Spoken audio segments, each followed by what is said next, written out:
കേരളത്തിൻ്റെ പുതിയ മാറ്റമാണ് ഇത് കാണിക്കുന്നത്. നമ്മുടെ യുവജനങ്ങളിലും യുവജന സംഘടനയിലുമൊക്കെ ഏത് തരത്തിലുള്ള ചിന്തകൾ ഉയർന്നു വരുന്നു എന്നുള്ളതിൻ്റെ ദൃഷ്ടാന്തം കൂടിയാണ് ഈ പരിപാടി. സാധാരണ ഇതുപോലൊരു കൂട്ടായ്മ DYFI സംഘടിപ്പിക്കുമ്പോൾ ഇവിടെ അവർ തന്നെ നേരത്തെ പറഞ്ഞതുപോലെ യുവജന സംഘടനകളിൽ ഏറ്റവും ഉശിരാർന്ന സമരങ്ങൾ നടത്തിയ പാരമ്പര്യമുള്ളൊരു സംഘടനയാണത്. അപ്പം അത്തരമൊരു സംഘടന സാധാരണ നിലയിൽ ചില സമരങ്ങളും പ്രക്ഷോഭങ്ങളുമായൊക്കെ ബന്ധപ്പെട്ട കൺവെൻഷനുകൾ, ഇതുപോലുള്ള യോഗങ്ങളൊക്കെ നടത്തുന്നതാണ് മുൻകാലങ്ങളിൽ കേരളം കണ്ടിട്ടുള്ളത്. ഇത് വേറിട്ടൊരു കാഴ്ചയാണ്. നമ്മുടെ സമൂഹത്തിൽ ഇത്തരം വേറിട്ട കാഴ്ചകൾ ശ്രദ്ധിക്കപ്പെടുമോ എന്ന് എനിക്കറിയില്ല. കാരണം നേരത്തെ ഇവിടെ പറഞ്ഞതുപോലെ നെഗറ്റീവായ ഒരുപാട് കാര്യങ്ങൾക്ക് അമിതമായ പ്രചരണം കൊടുക്കുന്ന രീതിയാണ് നമ്മുടെ നാട്ടിലുള്ളത്. നിർഭാഗ്യവശാൽ നല്ല കാര്യങ്ങൾ പ്രോത്സാഹിപ്പിക്കേണ്ട, ധർമ്മം ഏറ്റെടുത്ത മാധ്യമങ്ങൾ തന്നെ പലതും ഈ അബദ്ധസഞ്ചാരത്തിലാണ് എന്നതും കേരളത്തിൻ്റെ ഒരു ദുരനുഭവമാണ്.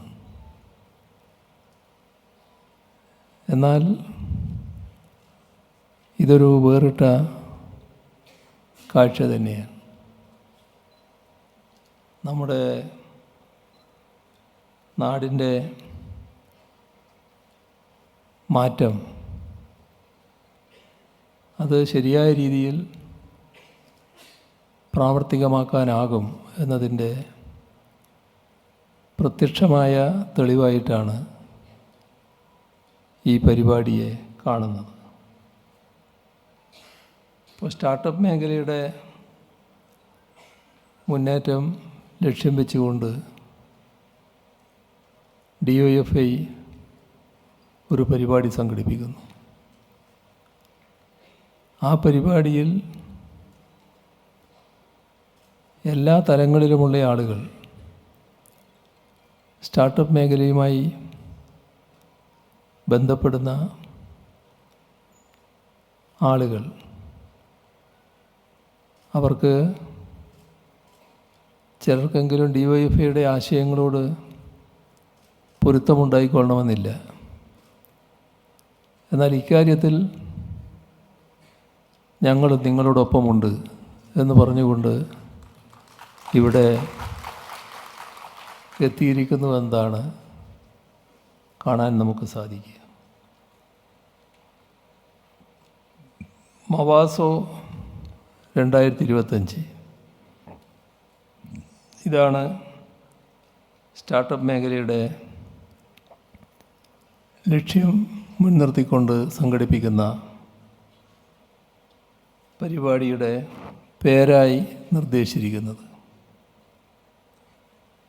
ഇപ്പം നമ്മുടെ നാടിൻ്റെ വിവിധ മേഖലയുടെ മുന്നേറ്റം ലക്ഷ്യം വെച്ചുകൊണ്ടുള്ള നിരവധി പ്രവർത്തനങ്ങൾ ഏറ്റെടുത്ത സംഘടനയാണ് DYFI. സാമൂഹികവും സാംസ്കാരികവുമായ മുന്നേറ്റം എപ്പോഴും നാടിന് പ്രധാനമാണ്. അതിൻ്റെ ശരിയായ രീതിയിലുള്ള ഇടപെടലുകൾ വലിയ തോതിൽ തന്നെ DYFIക്ക് നടത്താൻ കഴിഞ്ഞിട്ടുണ്ട്. അതോടൊപ്പം നാടിൻ്റെ ഒരു ശാപമായി പലപ്പോഴും നാം കണക്കാക്കുന്ന അഴിമതിക്കെതിരെ വിട്ടുവീഴ്ചയില്ലാത്ത പ്രക്ഷോഭങ്ങളും പോരാട്ടങ്ങളും നടത്താൻ DYFIക്ക് കഴിഞ്ഞിട്ടുണ്ട്. നമ്മുടെ രാജ്യത്തിൻ്റെ തന്നെ മുന്നിൽ ഏറ്റവും അപകടകരമായി വളർന്നു വരുന്നതാണ് വർഗീയതയുടെ ആപത്ത്. ശരിയായ നിലപാടിൽ നിന്നുകൊണ്ട് വർഗീയതയോട് ഒരു വിട്ടുവീഴ്ചയുമില്ലാത്ത സമീപനം സ്വീകരിച്ച് പ്രവർത്തിക്കാൻ കഴിഞ്ഞ സംഘടനയാണ് DYFI. അതോടൊപ്പം യുവജനങ്ങളെ ബാധിക്കുന്ന ഒട്ടേറെ പ്രശ്നങ്ങൾ, ആ പ്രശ്നങ്ങൾ ഇടപെടാനും അവയ്ക്ക് പരിഹാരം കാണാനും നല്ല രീതിയിൽ പ്രവർത്തിച്ച് മുന്നോട്ട് പോകാൻ DYFIക്ക് കഴിഞ്ഞു എന്നുള്ളതാണ് ഇതേവരെയുള്ള ചരിത്രം പരിശോധിച്ചാൽ കാണാൻ സാധിക്കുക. അപ്പോൾ ആധുനിക കേരളത്തിൻ്റെ ചരിത്രത്തിൽ DYFIയുടെ നേതൃത്വത്തിൽ നടത്തിയിട്ടുള്ള പ്രക്ഷോഭങ്ങളും സമരങ്ങളുമൊക്കെ നമ്മുടെ നാടിൻ്റെ ചരിത്രത്തിൻ്റെ ജ്വലിക്കുന്ന ഏടുകളാണ് എന്നതാണ് യഥാർത്ഥത്തിൽ കാണാൻ നമുക്ക് സാധിക്കുക.